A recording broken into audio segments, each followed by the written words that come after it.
Улсын хурлын дарга эрхэм гишүүдээ Монгол Улсын засгийн газраас 2017 оны 6 дугаар сарын 23-ны өдөр улсын хурлд өргөн мэдүүлсэн нийгмийн даатгалын ерөнхий хуулийн төслийн үзэл баримтлал болон хамт өргөн мэдүүлсэн бусад хуулийн төслүүдийг хэлэлцэх хэсэг асуудлыг тус байнгын хороо 2017 оны 6 дугаар сарын 29 өдрийн хуралдаанаараа хэлэлцлээ. За Монгол улсад нийгмийн даатгалын тогтолцоог нэвтрүүлснээс хойш 20 гаруй жилийн хугацаанд хүн амын 70 орчим хувь нь нийгмийн даатгал даатгуулж 5 төрлийн даатгалын сангаас жилд дунджаар 5 сая гаруй хүнд тэтгэвэр тэтгэмж эмчилгээний зардал нөхөн төлбөрийг олгож байгаа ч малчин хуваарь хөдөлмөр эрхлэгч зэрэг олон мянган хүн даатгалд хамрагдаагүй байгаа нь тэдний ирээдүйн нийгмийн баталгаа алдагдах улмаар улсын төсвийн ачаалал халамжийн зардлыг нэмэгдүүлэх нөхцөл бий болохоор байна. Мөн хүн амын насжилт болон нийгмийн даатгалын чиглэлээр авч хэрэгжүүлж байгаа зарим бодлого, үйл ажиллагаанаас хамаарч нийгмийн даатгалын сангийн зарлага өсч улсын төсвөөс даатгалын санд олгох татаас нэмэгдэж байгаа зэрэг нөхцөл шаардлагын үүднээс дээрх хуулийн төслүүдийг боловсруулжээ. Хуулийн төсөл нь нийгмийн даатгалын сангийн орлого, зарлагын төсөв боловсруулах, батлах, тайлагнах болон нийгмийн даатгалын сан тус бүрийн шинтгэлийн хувь хэмжээ, даатгуулагчийн шимтгэл төлөх харилцаа, нийгмийн даатгалын шимтгэл ноогдуулах орлогын бүрэлдэхүүнийг наривчлан тодорхойлж, нийгмийн даатгалын сангийн чөлөөт үлдэгдлийг үр ашигтай ашиглах эргэцсэн үндсийг тогтоохтой холбогдсон харилцааг зохицуулна.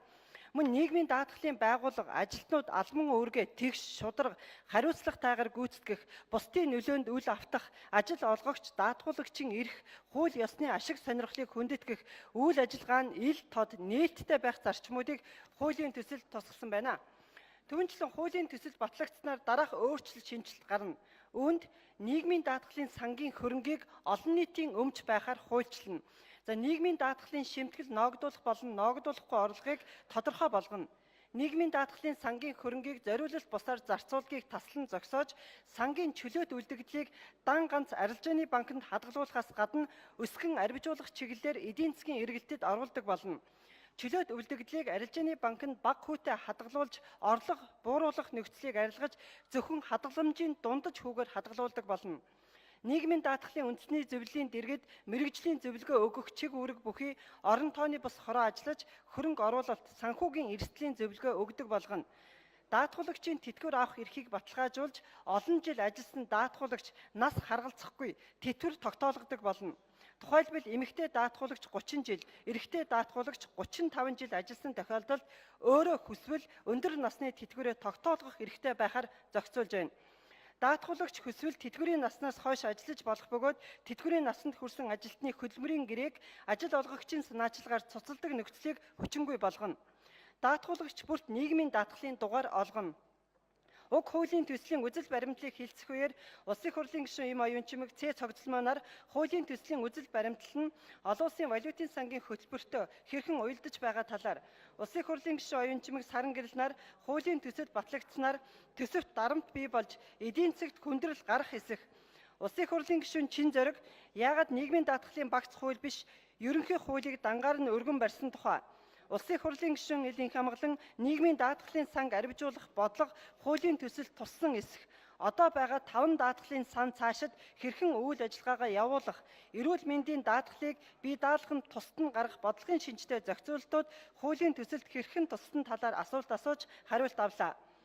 Улсын хурлын гишүүн Им Билэгт Им Оюунчмаг Д саран гэрэл цогцлмоо инх төвшинээр тэтгэврийн настай холбоотой олон нийтийн захиалгыг шуурхай биелүүлж тэтгэврт гарах насыг байгууллагын шийдвэрээр бус харин иргэд өөрсдөө сонголтоо хийхээр болж байгаа нь зүйтэй юм. Улсын хурлын гишүүн Чин Зориг эрүүл мэндийн даатгалын шинтгэлийн хураамжийг 1% болгох, Улсын хурлын гишүүн Инх Хамгалан тэтгэврийн настай холбоотой ард иргэдийн дунд байгаа зөрүүтэй ташаа мэдээллийг салбар хариуцсан яам засаж залруулах нь зүйтэй гэсэн саналуудыг тус гаргалаа. Байнгын хорооны хуралдаанд оролцсон гишүүдийн олон хуулийн төслийн үзэл баримтлалыг хамт өргөн мэдүүлсэн бусад хуулийн төслийн хамт Улсын хурлын чуулганы нэгдсэн хуралдаанаар хэлэлцүүлэхийн зүйтэй гэж үзлээ.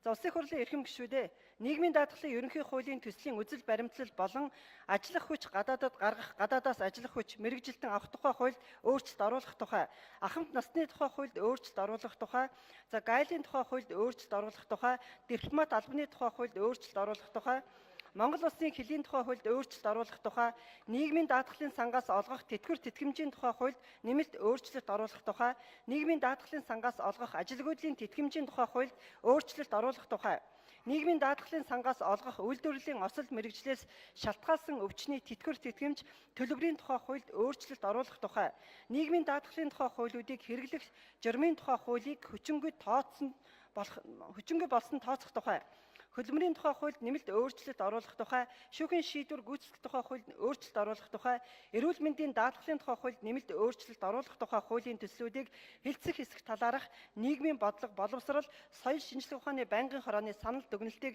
хэлэлцэн шийдвэрлэж өгөхийг та бүхнээс хүсье. Анхаарал тавьсанд баярлалаа. За, илтгэл байнгын хорооны дүгнэлттэй холбогдуулж асуух гишүүд байна уу? Байвал нэр өгч. За.